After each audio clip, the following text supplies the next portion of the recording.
Next जो हमें topic discuss करना है that is the movement of a force about a point. अब मूवमेंट की क्या डेफिनेशन होती है, कैसे हमने उसे फाइंड आउट करना है, वो हमने यहाँ पे डिस्कस करना है। तो सबसे पहले movement of force about a point, about a line भी आएगा मूवमेंट, वो कमिंग में आएगा। अभी जो है movement of force about a point. So जब एक फोर्स एक पार्टिकल पे एक्ट करता है, the motion can occur is that of translation only.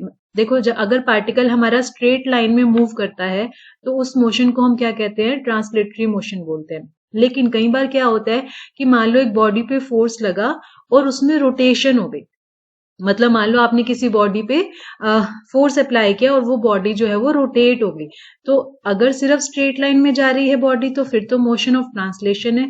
अगर बॉडी रोटेट हो गई तो मोशन ऑफ रोटेशन। और कई बार क्या होता है कि बॉडी जो है वो रोटेट भी करती है और वो हमारे पास स्ट्रेट लाइन में भी मूव करती है। जैसे अगर मैं कार के व्हील्स की बात करूं, व्हील जो है वो रोटेट भी कर रहे हैं और साइमल्टेनियसली आप डिस्टेंस जो है वो स्ट्रेट में कवर भी कर रहे हो।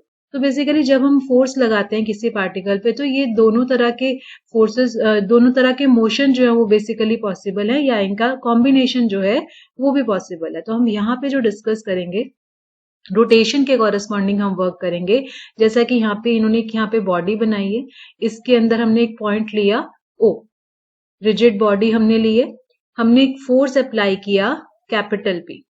अभी जो फोर्स अप्लाई किया वो हमारा ओ पॉइंट से नहीं पास कर रहा, लेकिन वो कुछ डिस्टेंस पे है, जिस डिस्टेंस को हमने स्मॉल पी से रिप्रेजेंट किया, ये उस पॉइंट का उस लाइन से परपेंडिकुलर डिस्टेंस है। तो बेसिकली जब ओ पॉइंट के अबाउट हम यहाँ पर पी फोर्स अप्लाई कर रहे हैं तो बॉडी जो है वो रोटेट करेगी, तो वो मूवमेंट बेसिकली आ जाएगा। तो यहाँ पर एक टर्म है P cross P, this is known as a movement of the force. तो कैपिटल पी का मतलब है फोर्स, स्मॉल पी का मतलब है परपेंडिकुलर डिस्टेंस। तो यही हमारा आगे फॉर्मूला चला करेगा कि अगर हमें एक पॉइंट के अबाउट मोमेंट निकालना है फोर्स का तो फॉर्मूला है फोर्स इनटू परपेंडिकुलर डिस्टेंस। तो जैसे यहाँ पे लिखा है movement of force about a point is the product of force and the perpendicular distance of its line of action from the point। तो line of action मतलब जिस लाइन के along हम फोर्स को रिप्रेजेंट कर रहे हैं, तो फोर्स इनटू में उस पॉइंट से उस फोर्स का जो परपेंडिकुलर डिस्टेंस है दैट इज स्मॉल पी, वो हमारा फॉर्मूला है। तो ये हमें आगे के लिए ध्यान रखना है कि force into perpendicular distance, this is the formula of movement of force about the point O. उसके बाद हमारे पास दो कंसेप्ट आते हैं। अब देखो अगर एक बॉडी रोटेट करती है, या तो वो क्लॉकवाइज रोटेट करेगी, क्लॉकवाइज जैसे मतलब ये वाली डायरेक्शन ऐसे, या फिर कोई बॉडी हमारी एंटी क्लॉकवाइज डायरेक्शन में रोटेट करेगी जैसे मैंने अभी बनाया।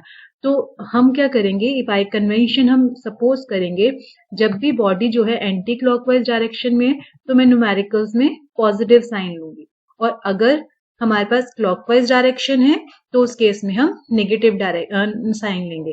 तो ये हमारी बाय कन्वेंशन है, ये थ्रू आउट द चैप्टर हमारा यूज होगा कि जब भी एंटी क्लॉकवाइज डायरेक्शन है तो हमने प्लस साइन लेना है, और अगर क्लॉकवाइज डायरेक्शन है तो हमने नेगेटिव साइन लेना है। नेक्स्ट जो है that is a geometrical representation of the movement. अब मूवमेंट जो है अबाउट ऑफ पॉइंट वो ज्योमेट्रिकली रिप्रेजेंट क्या करता है वो मुझे चेक करना है। तो इसके लिए अगेन देखो पॉइंट वही है ओ, फोर्स भी वही है एट सम परपेंडिकुलर डिस्टेंस, ये स्मॉल पी बेसिकली जो हमारा हमने इससे पहले डिस्कस किया। सो हमने क्या किया, ए बी लाइन जो है वो फोर्स को रिप्रेजेंट कर रही है, ओ पॉइंट से मैंने ए एंड बी को ज्वाइन करा दिया ताकि एक ट्रायंगल बन जाए। और जैसा कि हमने पहले डिस्कस किया कि ये जो ओ एन है that is a perpendicular distance, तो ओ एन जो है that is perpendicular to O B. अब ए बी, अब मूवमेंट ऑफ फोर्स का फॉर्मूला क्या होता है हमने अभी डिस्कस किया, force into perpendicular distance. Force है पी और परपेंडिकुलर डिस्टेंस है ओ एन, तो मैंने लिखा फोर्स पी इनटू में ओ एन। अब पी फोर्स जो है वो किससे रिप्रेजेंट हो रहा है, ट्रायंगल की साइड से ए बी से, तो ए बी इंटू में क्या आया ओ एन। अब A B into O N का क्या मीनिंग है, अगर हम ट्रायंगल के एरिया का फॉर्मूला देखते हैं, फॉर्मूला होता है हाफ बेस इंटू परपेंडिकुलर। तो अगर हम यहाँ पे ध्यान से देखें हमें बेस भी मिल रहा है, हमें यहाँ पे परपेंडिकुलर भी मिल रहा है, सिर्फ 1/2 नहीं है। तो मैंने क्या किया, यहाँ पे 1/2 से मल्टीप्लाई किया और 2 से हमने क्या किया यहाँ पे मल्टीप्लाई।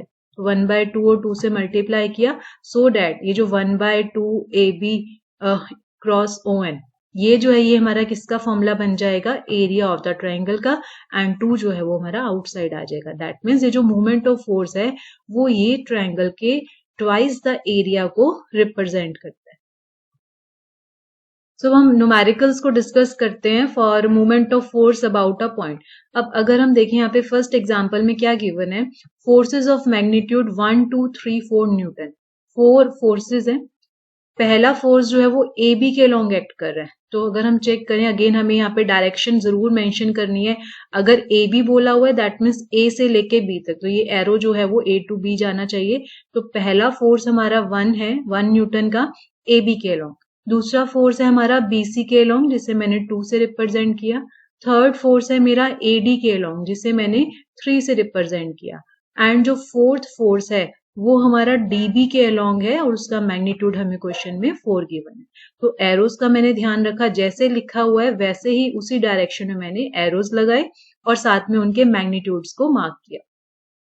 और ये है क्या, कॉर्नर्स जो हैं they are the corners of the square. Length of each side of the square is 1 metre. तो हमें लेंथ भी गिवन है स्क्वायर की, क्योंकि स्क्वायर है सारी साइड्स इक्वल होंगी, मतलब AB BC CD और AD ये सारी की सारी हमारी 1 मीटर होंगे। अब हमें क्या करना है, find the algebraic sum of movements of the forces about the point O।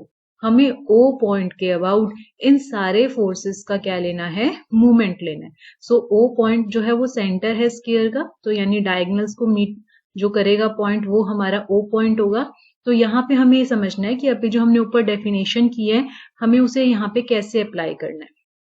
तो सबसे पहले जो फॉर्मूला होता है, जिस पॉइंट से आप वर्क कर रहे हो, मीन्स जिस पॉइंट से हम मोमेंट निकाल रहे हैं, तो उस पॉइंट से फोर्स तक का हमें परपेंडिकुलर डिस्टेंस चाहिए होता है। क्योंकि फॉर्मूला क्या होता है जो हमने डिस्कस किया, फोर्स इनटू परपेंडिकुलर डिस्टेंस। तो एक तो मुझे फॉर्मूला लगाना है, प्लस मुझे ये चेक करना होगा कि डायरेक्शन क्लॉकवाइज है या एंटी क्लॉकवाइज। तो सबसे पहले हम फॉर्मूला की बात करते हैं।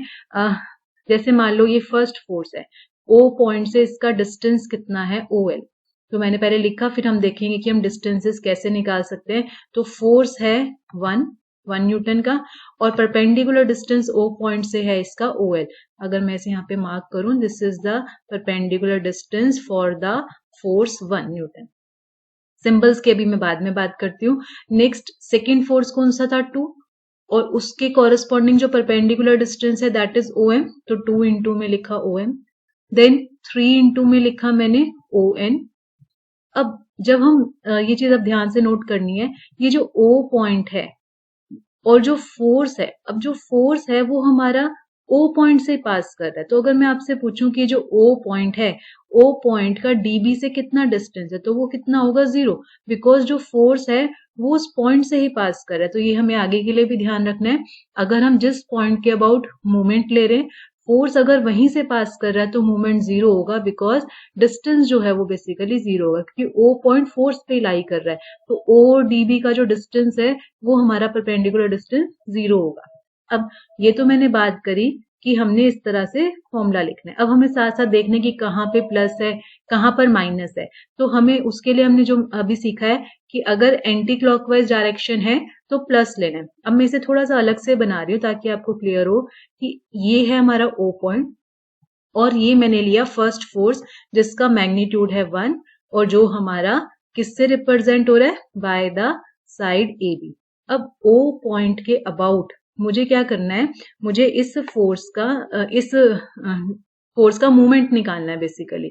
तो O पॉइंट के अबाउट अगर मैं इसकी डायरेक्शन देखूं, मैंने जैसे यहाँ पे ड्रॉ किया, दैट इज एंटी क्लॉकवाइज। तो O पॉइंट के अबाउट इस फोर्स की जो डायरेक्शन है दैट इज एंटी क्लॉकवाइज। तो इसलिए फर्स्ट जो टर्म है वो पॉजिटिव आएगी।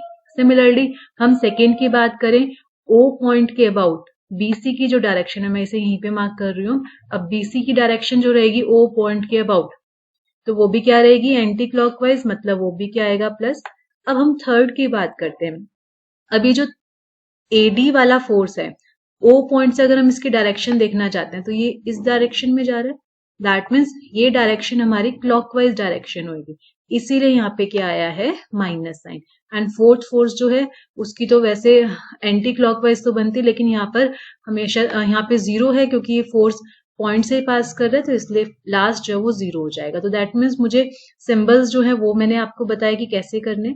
अब ये जो OL, OM और ON है, इनके मैग्नीट्यूड मुझे निकालने हैं, तो वो कैसे हम निकालेंगे? इसके लिए हम क्या, point of intersection of diagonal. तो अगर मैं कंप्लीट एक ट्रायंगल लूं, this is the triangle ABC। सो मैं एक कंप्लीट ट्रायंगल यहाँ पे अलग से मार्क कर रही हूँ। First is the point A, second is the point B and third is the point C।